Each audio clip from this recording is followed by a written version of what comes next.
So today we're going to talk about the warning signs that can help you detect if there's parasites in your body. But I have some news to break with you. Regardless of what you're doing health-wise, chances are you have parasites in your body right now. They're just not creating any problems. Now, what is a parasite? A parasite could be either a virus, a worm, a bacteria, or a fungus that has a very different relationship with your body. It's not a friendly bacteria or a friendly microbe. It basically leaches things from you, creates problems for you, but in return, there's no benefits at all. So that relationship is more pathogenic. Now, of course, there's even people that are parasitic. They leech off other people. They don't exchange back with people. They just keep taking and taking and taking. And you probably know some people like that. But as far as microbes go, as long as you have a relationship where there's exchange, then there's no problem. But these parasites are literally robbing your nutrients, okay? And so let's go through some of the symptoms that you're going to experience. The first big symptom has to do with your digestion. And all of these digestive reactions from parasites are mainly due to your own immune system trying to kill off these unfriendly microbes. Okay. And so you're going to have usually diarrhea. Like, what would be positive about diarrhea? Well, it's a way of flushing out parasites. So diarrhea is one of the most common symptoms or signs that you have parasites, especially if it's kind of right after maybe a long trip going out of the country and you accidentally drank the water from some place where you don't have the immunity like other people do. Other symptoms related to immunity is nausea. Okay. You feel nauseous. That symptom is related again to your immune system reaction to killing off the parasite. You can also have a lot of bloating. You can have a lot of gas. You can even have constipation. Now, the next symptom that you may experience from having parasites has to do with fatigue, mainly from the parasites robbing your nutrients. They're competitive. They're going to eat up all the nutrients in your small intestine and leave you deficient. So you're going to feel tired. You're going to feel lethargic. You're going to feel wore out. You're just not going to have the energy that you need. Not to mention the fatigue coming from the immune system working really hard to kill off the parasite. And it could be like high levels of histamines too. Histamines are kind of fatigue poisons that occur in immune reactions.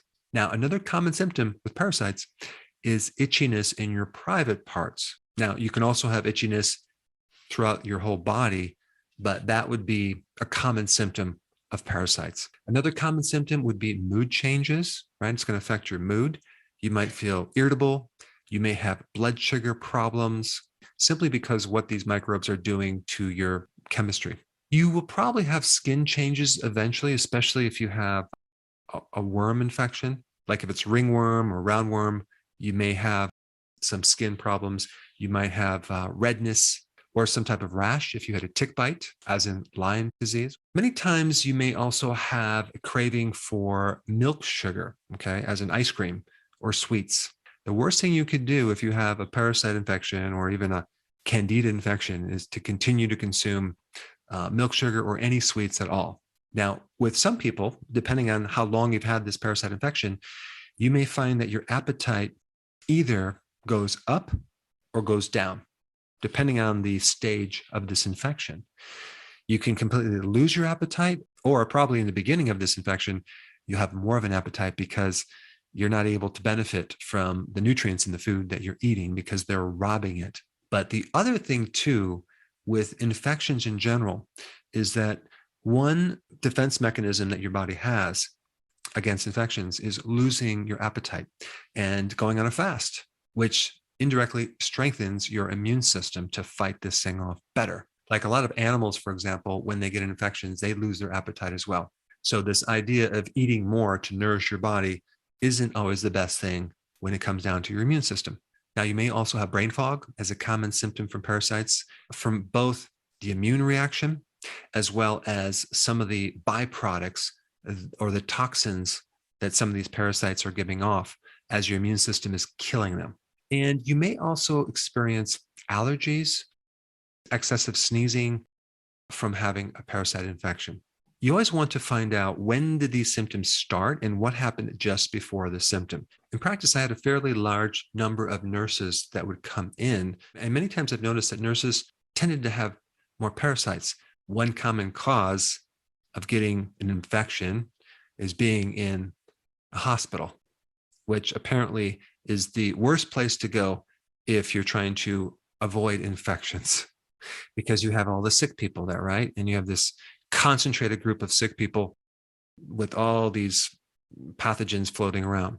Parasites are very, very common. About 3 billion people a year in the world get parasitic infections. I think over 200,000 people die from parasites. This is why it's so important to understand that your immune system is your best weapon. You need your immune system to keep these parasites and pathogens in check. That's what it's there for. And one of the primary modes that these pathogens have against you is suppressing your immune system to block nutrients like zinc, vitamin D, and other nutrients, so they can have the unfair advantage.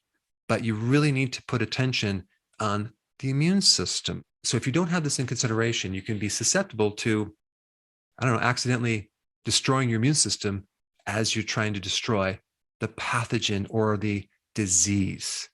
So really put attention on the importance of your immune system in any treatment that you get. Because as soon as you suppress your immune system, you're more susceptible to more infections, more problems. And this definitely relates to your microbiome in your gut. The microbiome in your gut is probably responsible for at least 75 to up to 80% of your immune system. So above everything, try like heck to keep those microbes alive and keep them very happy and friendly, and make sure that relationship doesn't change to being unfriendly because the environment is so stressed out. I mean, there are like over 300,000 different types of parasites. So they're all around us. We can't avoid them, and we can't live in a sterile environment. So the greatest weapon is just to take care of our immune system. So what is the best antidotes to parasites? Okay, well, it would be those natural antidotes that have very powerful anti-parasitic effects, yet have the least side effects. Okay, so I'm going to go through them right now, and there's 4 of them, and there's a lot of other things as well, but these are plant-based. See, plants are also susceptible to parasite infections, and they've been for eons developing certain strategies and certain chemicals that kill off parasites. And we can piggyback on those plants, consume them for that benefit for our own parasites. And so the number 1 antidote to parasites is garlic. So you want to eat plenty of garlic. Number 2, wormwood extract. Okay, wormwood extract, a very potent anti-parasitic, and it's a good dewormer as well. And the next one is clove. Okay, there are certain phytonutrients in clove that have potent anti-parasitic effects. Then you get the famous black walnut hull extract. It's extracts from those outer covering of the black walnut, okay, which is very, very pungent and very, very potent against parasites. You don't see a lot of parasites around the hulls. Even for animals, for example, the cattle that I'm raising, you can use apple cider vinegar as a dewormer instead of a drug that's a dewormer. So why is that important? Because anything that gives you more acid in your stomach can help kill off parasites. Probably one of the reasons why people get parasites in the first place is the pH of their stomach is not acid enough to kill off the parasites that are in your foods. So that stomach acid is another really important barrier to keep the microbes from surviving. Now, since we're on the topic of parasites and digestive problems, and especially this one called diarrhea, there's some slightly different remedies involved with diarrhea to stop the diarrhea that I think would be very important for you to learn about. And I put that video up right here. Check it out.